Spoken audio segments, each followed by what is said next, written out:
In our last talks, we are studying about the 4 foundations of mindfulness as Buddha has given in Satipatthana Sutta.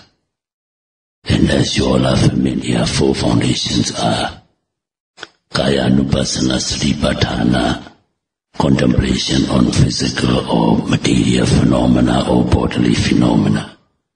Vedana-nupassana Satipatthana, contemplation on feelings and sensations. Citta-nupassana Satipatthana, contemplation on mind and mental factors.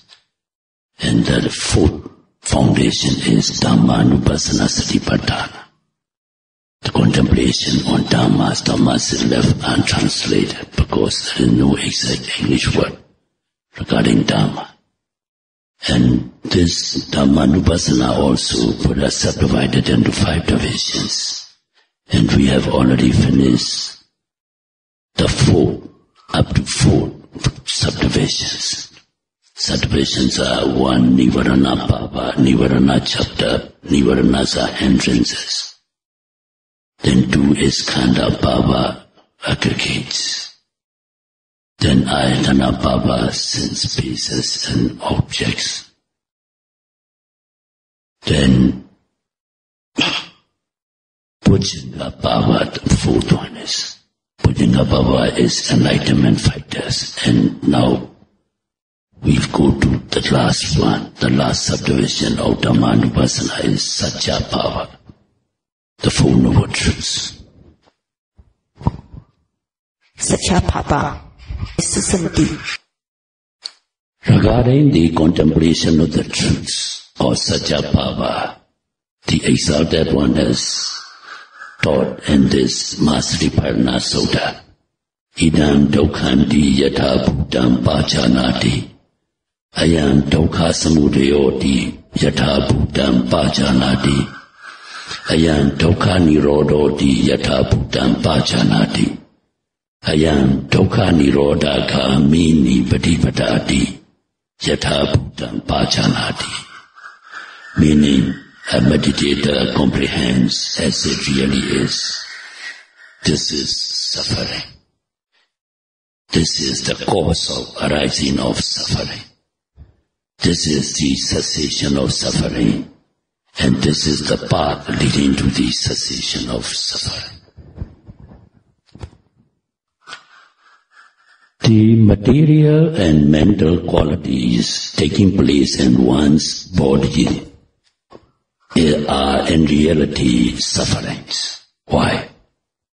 Because they are the seeds of suffering like physical pain, mental anguish, aging, sickness and death and so on. Because they are impermanent and death can come at any moment. Bodily sufferings like pain and aches come about because there is a physical body and a consciousness mind. Without the physical body, physical pain is quite impossible. On the other hand, though there is a physical body, if there is no consciousness of the mind, pain or suffering is also impossible. Why?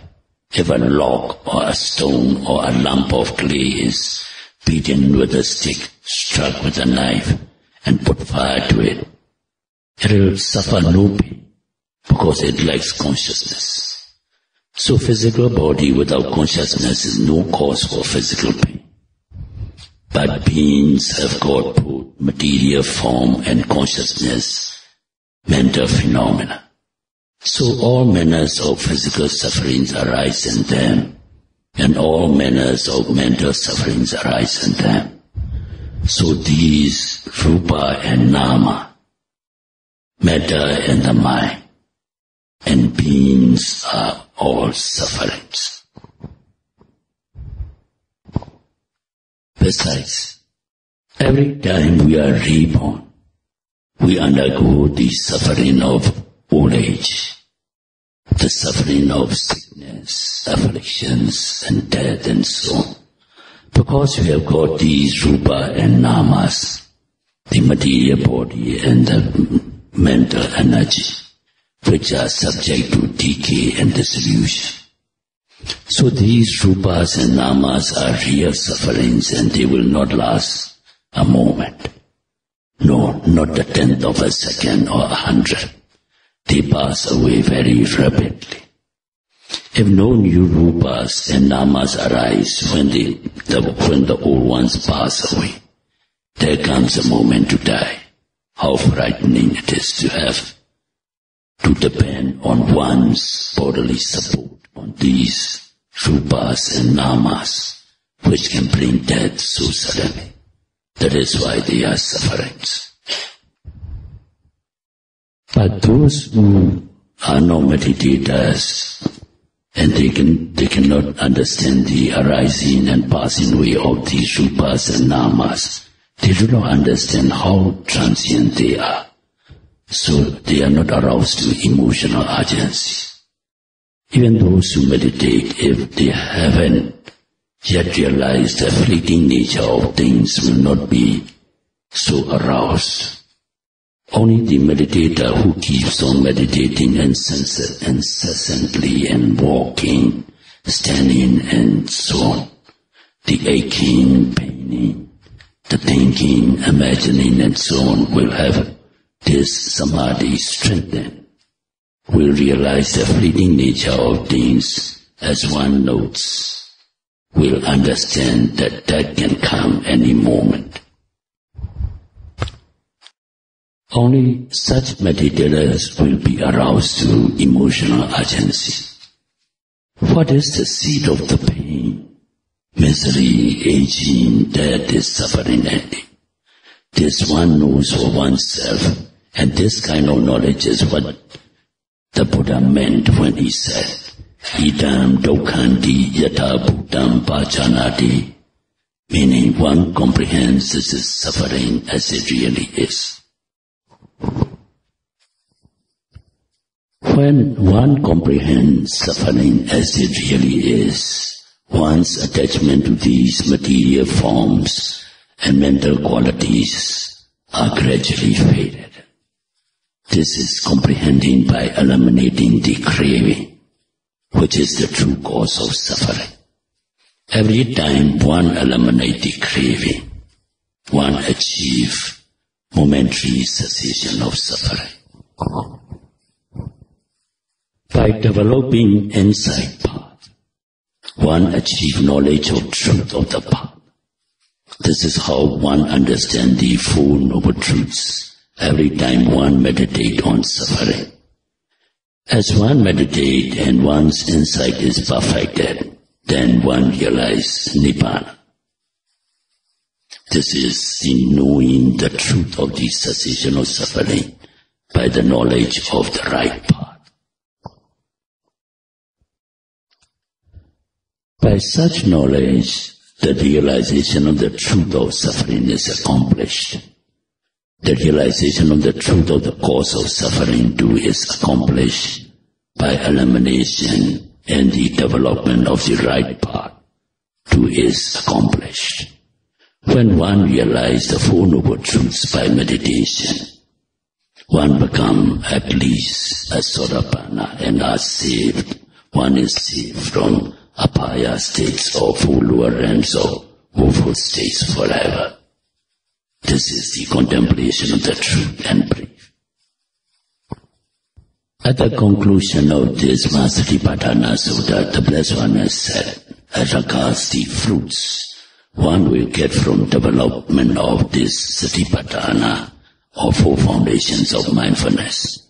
Buddha said, Yoiko ji bhikkhave ime cattaro Satipatthane emam bhaveya Satta vasani, satta masani, sattaha tassa dvenam phalanam anyataram phalam patikinkham Dekewa dhamme anyasatiwa upadisisi anagamita. Meaning, whosoever sons and daughters shall practice these four foundations of establishing mindfulness for 7 years, nay, even for 7 months, 7 days shall win one of two fruits. either in this very life, one shall win the highest knowledge, or if there be still some attachment remaining, one shall win the state of a non-return. Even if one cannot become a non-returner as stated above, one can certainly become a Sotapanna or stream winner. Many have now realized the path, fruition and Nibbana, after 1 or 2 months of meditating on bodily movements like the abdomen rising, falling, or mental states, feelings or sense organs like seeing, hearing, etc., as we have explained many times in detail.